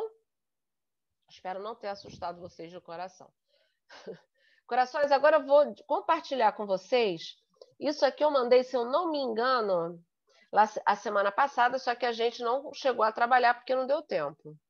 Então, o que é? É a prova do Enem de 2013, que a gente vai fazer a leitura, tá bom? Vai ler um texto. Vale lembrar que faltando uns 5 minutinhos para a aula acabar, eu vou deixar vocês com o coração na mão, mas eu tenho que dar aula depois, tá? 8 horas tem que dar aula. Eu me despeço de vocês, abro outra sala, organizo o material para apresentar para os outros alunos, tá bom? Vamos lá. Enem de 2013, primeira questão. É um poeminha, certo? Vamos lá. Cabra sola, cabra sozinha, cabra única, solteira, o que for. Ai, quem disse que sou como uma cabra? Existe aquela pessoa, há quem diga que eu sou como uma cabra. Lo dicen, lo repitem, já lo creio. Dizem e repetem. Tá bom, eu acredito nisso. Pero soy una cabra muy extraña, que llevo una medalha e 7 cuernos. Leva uma medalha, que usa uma medalha e 7 chifres. Cabra, em vez de mala leche, yo doy llanto. Mala leche é uma expressão que indica mau humor, né? Que pode dizer, fulaninha tá de mala leche, tá de mau humor, tá estressada. Yo doy llanto. Lendo essa palavra, o que vocês acham que ela possa significar? Quem que pode dizer o significado dela aí? Vocês, Tanto. Como? Tanto. Não, Rosiane. Em vez de cara de mau humor, em vez de mau humor, eu dou llanto. Llanto, o que vocês podem deduzir que possa ser? Não é tanto. Llanto é choro, pranto, tá? Cabra, me llevo bem com Alemanhas todo, perdão. Cabra, por lo mais peligroso que me passeio, pelo mais perigoso que eu passeio, pelo qual eu passeio. Cabra, me llevo bem com Alemanhas toda, com todo tipo de animal. Animal selvagem, insetos. Cabra, e escribo em los tebeos. Tebeos é história em quadrinho na Espanha, tá? Vivo sola, cabra sola. Eu moro sozinha, eu vivo sozinha, cabra sozinha. Que não quis ser cabrito em companhia. Que eu não quis cabrito em companhia. Aí eu não sei se ela se refere, né? Se nesse texto se refere ao cabrito filho, uma vez cabrito é filho da cabra, ou se está referindo a um homem qualquer, não necessariamente a um filho. Vivo sola, cabra sola, que não quis ser cabrito em companhia. Quando subo a lo alto deste vale, no alto do vale, sempre encontro um lírio de alegria. E vivo por minha conta, cabra sola. Eu vivo pela minha própria conta, eu mesma me viro cabra sozinha. Que eu a nenhum rebanho pertenço. Eu não pertenço a nenhum rebanho. Se sofreres estar como na cabra, então se lo estou, no dudar de ele. Se sofrer é estar como uma cabra, essa expressão espanhola, estar como na cabra é estar tipo estressada, irritada, tá? Então, se sim, estou. Não duvide disso. No poema, o eu lírico se compara à cabra e no quinto verso utiliza a expressão malalete. Para se autorrepresentar como uma pessoa, repare, os textos do Enem, de fato, já não é a primeira vez que eu vejo, não vai ser a segunda, não vai ser a terceira e nem vai ser a última. Vira e mexe, aparece uma expressão expressões típicas do vocabulário coloquial. Pois é. Ai, Karine, eu não sei. A gente tem que, nesse momento, pensar num contexto como um todo, tentar deduzir, certo? Então, vamos lá. No poema, o eu lírico se compara à cabra e no quinto verso utiliza a expressão malalete para se autorrepresentar como uma pessoa. Vou subir aqui um pouquinho, tá? Quinto verso. Vamos ver aqui qual é o quinto verso. Espera aí. 1, 2, 3, 4, 5. Aqui. Gente, ó, todas as vezes que vocês virem na prova, quinto verso, primeiro verso, que não sei o que, nananá, verso, são as frases dos poemas, tá? Eu sei que esses nomes às vezes nos confundem, para a galerinha que está fora da sala de aula um tempão, certo? Verso é cada frase do poema, tá? Cada frase se chama verso. Então, o quinto verso é esse aqui. Cabra, em vez de mala leche, eu dou llanto. Então, o que quer dizer aqui? Ó? No poema, o eu lírico se compara a cabra e no quinto verso utiliza a expressão malalete para se autorrepresentar como uma pessoa o quê? Influenciável pela opinião das demais, consciente de sua diferença perante as outras, conformada por não pertencer a nenhum grupo, corajosa diante de situações arriscadas ou capaz de transformar mau humor em pranto. Letra E. Silvana mandou brasa. Letra E, pá! Primeira a responder.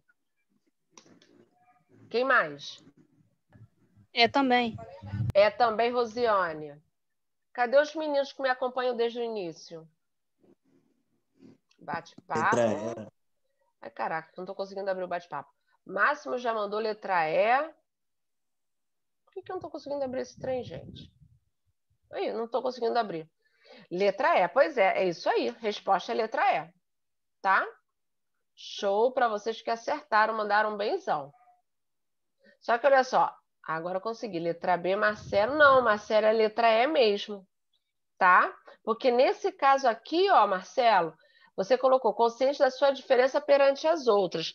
Na verdade, está se referindo mais bem à expressão malalete, tá? Está sendo algo mais específico, ok? Na questão número 2. Per um dia, lhe foi apresentado... Vamos ver aqui o que falam. Ai, gente, eu sou ótima com esse bate-papo. Cara, vou deixar aberto para não ter problema. Putz, aí não quer abrir, mas enfim. Per um dia, lhe foi apresentada a Cortés um tributo bem distinto. Cortés foi um dos espanhóis que vieram para cá, para a América Latina, para ajudar na exploração, entendeu? Para levar o ouro, para estuprar as indígenas que moravam aqui, foi daquela galerinha toda que veio para cá, justamente só para isso só.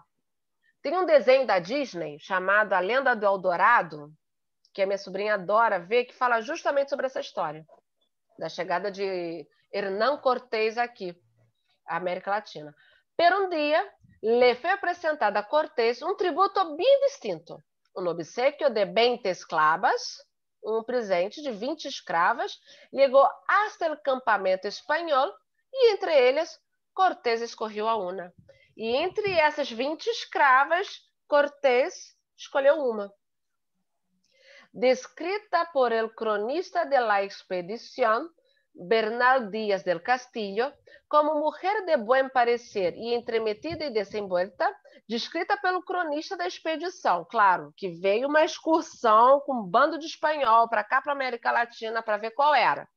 Né? Primeiro veio o descobrimento, e logo depois veio a galera toda para explorar, para roubar, aquela coisa toda que a gente já sabe.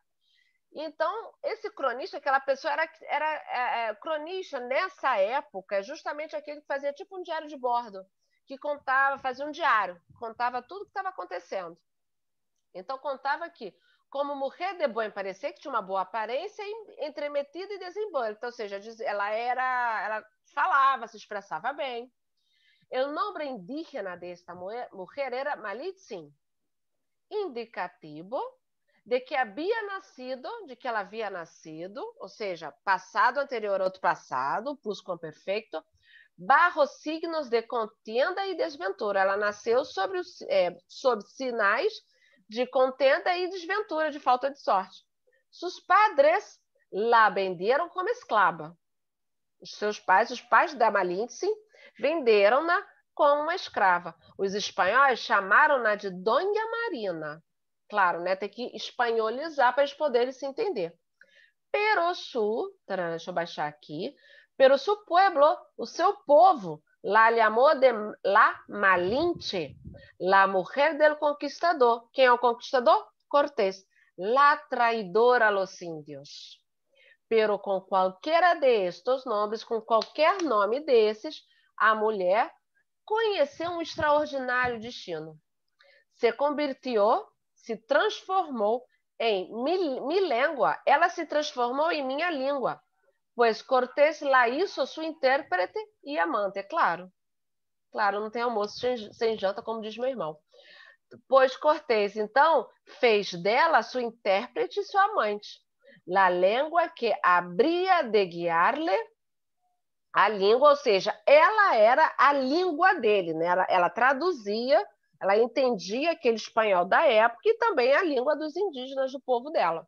Então, ela era a língua que haveria de guiá-lo, né, a Cortés, a lo largo e alto del Império Azteca, em todo momento do Império Azteca. O Império Azteca, antes da chegada dos espanhóis à América Latina, também o Império Azteca era principalmente do que hoje é conhecido como México, tá? Tanto que eu tenho uma amiga mexicana que ela conta que até hoje a família do Hernán Cortés, gente, isso não aconteceu no passado, não, isso aconteceu há muitos séculos atrás. Até hoje a família do Hernán Cortés recebe dinheiro do governo. Acho que é do governo espanhol, se eu não me engano. Os descendentes dele, né? Ou seja, deve ter uns 5 séculos, 6 séculos, sei lá. Ou mais até. Então, vamos lá. Se transformou na minha língua, a moça, pois Cortês já fez dela sua intérprete e amante. A língua que deveria guiá-lo ao longo do Império Azteca, durante toda a existência do Império, demonstrando que algo estava podrido, demonstrando que algo estava podre no reino de Moctezuma. Havia um reino chamado Moctezuma, e algo estava errado ali, que, em efeito, existia gran descontento e que o império tinha pies de barro. O império azteca tinha pés de barro, ou seja, não era tudo aquilo que demonstrava, né? Malinche é a questão. Malinche ou Malintzin foi uma figura-chave na história da conquista espanhola na América. Ela foi uma figura-chave porque ela atuou como intérprete do conquistador, possibilitando ao conquistador conhecer as fragilidades do império, escrava dos espanhóis, colocando-se a serviço dos objetivos da coroa espanhola, amante do conquistador, dando origem à miscigenação étnica, voz do seu povo, defendendo os interesses políticos do Império Azteca, maldição dos aztecas, infundindo a corrupção no governo Moctezuma.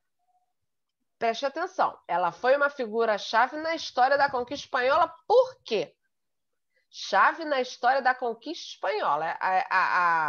Houve a conquista e ela foi figura-chave para essa conquista. Por quê? O que vocês acham? Qual letra?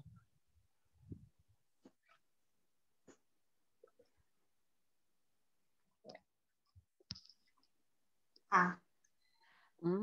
Silvana, firme e forte na convicção da letra A. Caraca, foi. Alguém mais? Maximus, onde estás? Derreteu já de calor? Colocaram no chat. Tô quase, Ai, professora. gente, sabe o que acontece? Ai, meu Deus do céu, eu não tô conseguindo abrir o chat, gente. Disgrace total. Eu com a internet sou... No chat deram a resposta A. Letra A também. Letra A também, letra A também, isso aí. Letra A, lindeza. Só pode ser A mesmo. Show de bola. Parabéns aos envolvidos. Segunda questão acertada no Enem, hein? Questão 3. Vamos lá. Pensar na língua do século XXI. Eu não sei porque o chat não está abrindo para mim, gente. Espera aí, rapidinho. Alt e H. Ai, não abre. Ai, que tristeza, não abre. Enfim, osso do ofício, não abre. Pensar na língua do século XXI, pensar na língua do século XXI, o século que a gente está vivendo. Aceitada a dicotomia, duas coisas, é uma divisão em dois, tá? Aceitada essa divisão de dois, entre espanhol general acadêmico e espanhol periférico americano. Olha que coisa feia. Eu já olho para essas coisas e já começo a ferver. Aceitada, então, já que foi aceitada esses dois lados, né? Espanhol geral acadêmico é a língua o espanhol que se usa no meio acadêmico, no meio da faculdade, por exemplo. Tá? Nos estudos, nas pesquisas, ou seja, é o espanhol com nível mais culto, com nível mais elaborado. Com a diferença do espanhol periférico, ou seja, espanhol coloquial, aí fala que é o espanhol americano, aí não curto não, como se na Espanha ninguém falasse de maneira também coloquial, mas enfim. A capacidade financeira da Real Academia, a Real Academia é um órgão do Ministério de Cultura da Espanha, né? Entre tantas coisas que o Ministério da Cultura da Espanha tem também a Real Academia. A Real Academia cuida dos estudos linguísticos, ou seja, a Real Academia tem dicionário, tem até, agora tem também online, dicionário espanhol, é um órgão espanhol, tá? Faz pesquisas já com temas da língua espanhola, tem gramática da Real Academia, tem gramática de americanismos, claro, né? Porque aqui na América Latina, o espanhol tem algumas particularidades diferentes da Espanha. Por que tem essas particularidades? Porque aqui a gente teve influência africana, influência europeia, não é verdade? Influência indígena, em alguns países da América, algumas palavras do espanhol vieram do árabe, então tem uma certa diferença aí. Então vamos lá. La capacidade financeira de la Real Academia, apoiada por la Corona. Quando se diz corona, está falando do reinado, do reino, corona de coroa mesmo, dos reis, tá? Apoiada pelos reis e las grandes empresas transnacionales espanholas não promovem a conservação da unidade, não promove a conservação de uma língua única, mas sim, olha o sino aqui aparecendo, mas sim a unificação do espanhol. Como assim?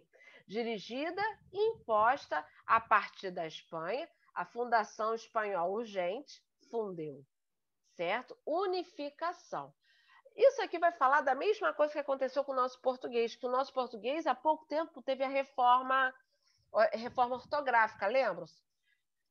O trema caiu, os acentos circunflexos em vogais repetidas caiu, voo, vem, tudo isso caiu, né? Foi a mesma coisa, eles tentaram unificar na língua espanhola para algumas questões aí de acentos, a mesma coisa que aconteceu aqui. Unidade e unificação não são a mesma coisa. La unidade ha existido sempre, a unidade sempre existiu. E com ela, la variedade da língua. Claro, unidade, cada língua, a língua espanhola, ela tem suas variedades. Ou você acha que o espanhol que se fala no México é o mesmo que se fala na Argentina, que é o mesmo que se fala na Espanha? A gente tira pelo português no Brasil. O que a gente fala no Rio de Janeiro não é igual que a gente fala em São Paulo, que não é a mesma coisa que se fala no Nordeste, e por aí vai. La unidade ha existido sempre com ela la variedade da língua, riqueza suprema de nuestras culturas nacionales. La unificação, a unidade é uma coisa, a unificação leva à perda das diferenças culturais, que nutrem o ser humano e são tão importantes como a diversidade biológica na Terra. Claro, se começa a unificar tudo, ou seja, o que tem de cultural, o que tem de riqueza, deixa de existir. Certo? Culturas nacionais. Desde que nasceram os primeiros criollos, os crioulos, o que são os crioulos? Não é esse termo pejorativo que atualmente é usado no Brasil, não, tá? Crioulo é uma outra situação. Que são os mestiços ou mulatos no continente hispano-americano, certo? É a mistura de raças, por isso é o crioulo, tá bom? As diferenças de colonização. Peraí, vamos tudo de novo. Culturas nacionais. Desde que nasceram os primeiros crioulos, que são os mestiços e mulatos no continente hispano-americano, as diferenças de colonização, as improntas que deixaram nas nascentes sociedades americanas, os povos aborígenes. Povos aborígenes são os que são da terra, tá? Os primeiros indígenas. A exploração das riquezas naturais, as redes comerciais coloniais foram criando culturas próprias, diferentes entre si, claro, aunque, ainda que, embora, com o fundo comum da tradição espanhola. O que quer dizer aqui? Cada país, de acordo com a sua colonização, certo? De acordo com as suas... os povos que aqui existiram antes da colonização, os povos que aqui existiram, que formaram uma sociedade, deixaram pegadas para a gente atualmente, não é verdade? A gente tira pelo Brasil. Aqui no Brasil, a gente teve basicamente a influência portuguesa, mas a gente tem, lá no sul, por exemplo, os descendentes de italiano, né, os descendentes de alemães, tudo é diferente. Tudo tem uma riqueza cultural, certo? Mas, no fundo, diz o que existe a tradição espanhola. Depois das independências, quando se instituíram nossas nações, bajo diferentes influências, sob diferentes influências, sejam francesas ou inglesas, quando os imigrantes italianos, sobretudo, deram a sua pauta na Argentina, no Uruguai e na Venezuela, sim. Na Argentina tem muita raça de italiano. Essa questão dos argentinos falarem assim tem origem italiana. Essas culturas nacionais se consolidaram e com elas su espanhol, o espanhol de cada país, pois a língua é, ante todo, constituinte. Ela é constitucional. Assim, o espanhol atual de Espanha não é sino uma mais das línguas nacionais do mundo hispânico, ou seja, é mais um espanhol falado.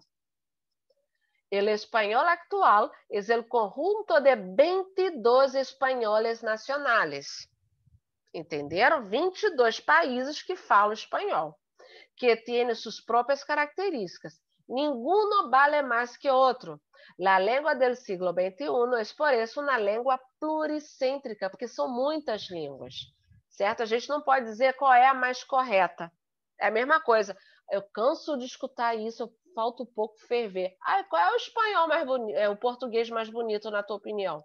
E tem? Você acha que o português falado no Nordeste não é bonito? O sotaque nordestino não é bonito? O sotaque do sul do Brasil não é bonito? Qual é o mais certo, qual é o mais errado? Gente, não existe isso. O texto aborda a questão da língua espanhola no século XXI e tem como função apontar o quê? As especificidades, os detalhes culturais que rompem com a unidade hispânica, ou seja, a unidade é uma coisa só. Os detalhes culturais rompem essa questão da unidade? As variedades do espanhol têm igual relevância, têm igual importância linguística e cultural. Todas as formas de espanhol faladas na América Latina e na Espanha têm sua importância linguística e cultural. Letra C.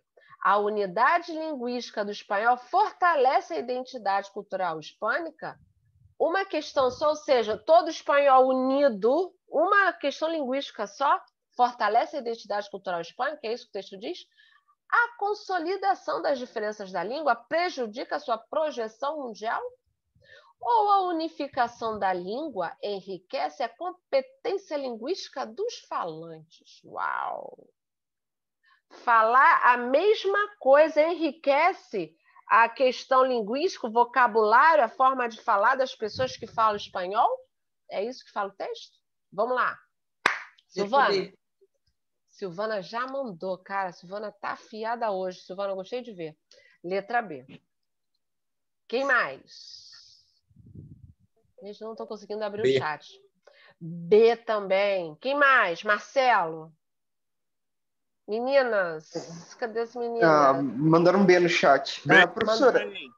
Fala, Máximos, qual foi? Não, a Sheila queria fazer uma pergunta.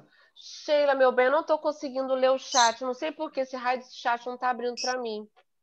Não, Sheila, pode fazer. Eu leio em voz alta para você. Por favor, Máximos, obrigada pela ajuda.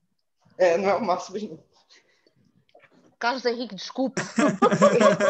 Não, tudo bem. Desculpa. Tudo bem. Ela já escreveu já? Pode ler, Carlos Henrique, por favor. Ela perguntou se tem diferença em castelhano e espanhol. Ah, eu vou explicar. Não tem, tá? Quando falam isso, me dói a barriga. Me dói os ouvidos. Mas antes de eu explicar, deixa eu saber qual é a resposta. Mais alguém quer sugerir uma questão? B, professora. Marcela, é isso mesmo. Letra B. Show de bola. Mais uma questão, mais um acerto para o Enem. Só que eu vou parar aqui. Não vou cortar. Só que eu vou parar aqui, porque já está quase na minha hora de me despedir de vocês. Mas antes... agora resolveu abrir. Agora resolveu abrir. Meu pai amado. Sheila, agora o chat resolveu abrir. Sheila, deixa eu te explicar, e serve para todo mundo essa questão do castelhano e do espanhol. Não existe diferença, tá? Caô quem fala, é mentira de quem fala que castelhano se fala aqui na América Latina e na Espanha se fala espanhol. Não. Ou vocês falam, a gente fala português, não é verdade? Então, o que a gente fala? Brasileiro? Não, a gente fala português. Tem nossas diferenças, tem as diferenças linguísticas, culturais, mas é a mesma base, é a mesma gramática, muda o vocabulário, muda o substantivo por nossa descendência, né? A gente tem influência africana, indígena, coisa que em Portugal não tem. Mas voltando então à questão do castelhano, por que então, de onde surgiu essa palavra castelhano? Eu vou fazer uma explicação muito, muito a grosso modo, tá? Muito, muito resumida. Qual vai ser? Eu sabia! Uma espanhola disse que é língua de periférico lá, caô, não é nada disso. Espanhola falando isso, mentira, não é isso não. Sheila, você fala para ela que ela tá de caô. Olha só. Antigamente, quando eu digo antigamente, gente, como eu costumo falar, não foi ano passado não, tá? Foi há séculos, há muitos séculos, quando ainda Espanha não é o que é hoje. Hoje a gente conhece o país Espanha lá no mapa. Porque busca não conseguir passar pelo computador do Alisson. A gente conhece. Vou ativar o mudo aqui da Silvana. Silvana, eu ativei seu mudo só porque eu estou escutando tua conversa, tá? Eu não sou fofoqueira, não. E aí, o que hoje tem de Espanha foram casamentos arranjados, tudo para ganhar dinheiro, enfim. Antigamente havia reinados, certo? Reinado de não sei o quê, reinado de não sei o quê, mas reinado Castilha e León. Castilha, há séculos atrás, era um local, era um reinado que estava bombando, estava famoso, todo mundo queria. Castilha era um reinado rico, sabe? As grandes explorações aqui na América Latina saíram de Castilha. Então, todo mundo queria estar lá, falar a língua de lá. E qual era a língua que se falava lá? Castelhano. Só que aí, quando chegou para cá, né, a língua já estava mais diferente, já estava começando a surgir o que é o espanhol, né? Porque lembre-se que o espanhol não é hoje que a gente conhece. O espanhol sofreu uma evolução enorme, mudou muita coisa, né? Igual o português, já era do latim, e do latim teve lá suas modificações, surgiu o espanhol, surgiu o português, certo? Então, a diferença qual é? Nenhuma. Castelhano, porque tinha essa região de Castilha muito famosa e todo mundo queria falar esse idioma. Todo mundo queria falar esse idioma, que era o castelhano, que é hoje o que a gente conhece de espanhol. Claro que não é a mesma coisa por conta da época, digamos aí que é do século XII, XIII, XIV, olha só que doideira. Do ano de 1400, 1500. Então, era uma outra língua falada, era o castelhano, que é o que a gente hoje conhece como espanhol. E isso eu estou explicando resumido, tá? Porque senão uma aula de história aqui eu não tenho de nada, Sheila, de nada. Isso eu sempre explico para os meus alunos, porque sempre tem essa questão. Ai, mas não é a mesma coisa? Não. Aqui é a região onde eu moro em Búzios. Aqui Búzios é a capital da Argentina, né? Não sei se vocês sabem. O que eu mais tenho aqui é aluno argentino. E eles falam para mim, não, gente, a gente fala castelhano. Eu falei, não, vocês falam espanhol, gente. Espanhol, tudo a mesma coisa. Certo? Então, Sheila, quando vierem com a ideia de que é língua periférica, é língua disso, sabe? Com um certo tom preconceituoso, bobagem que estão falando, tá bom? Espero que tenha matado a dúvida, espero que vocês tenham entendido e da próxima vez vocês escutarem, castelhano aqui, espanhol lá, mentira, é tudo a mesma coisa, tá bom? Falou, meus bens? Fiquem com Deus, muito obrigada por hoje. Espero ter ajudado, a aula foi bem, bem proveitosa. Espero ter ajudado, ter contribuído mais um pouquinho, né, no estudo de vocês. E a gente se vê quinta-feira que vem, tá? Cuidado para vocês não se derreter, tão calor que Deus me livre, Deus do céu. Gabaritei, né, professora? Gabaritou, Silvana. A gente continua semana que vem, continua arrasando semana que vem. Tá certo. Obrigada pela aula de hoje. Obrigada a vocês. Boa noite, corações. Boa noite. Fiquem com Boas Deus. noites. Bons estudos Boa a noite, vocês. Boa noite, lindeza. Tchau, tchau. Tchau.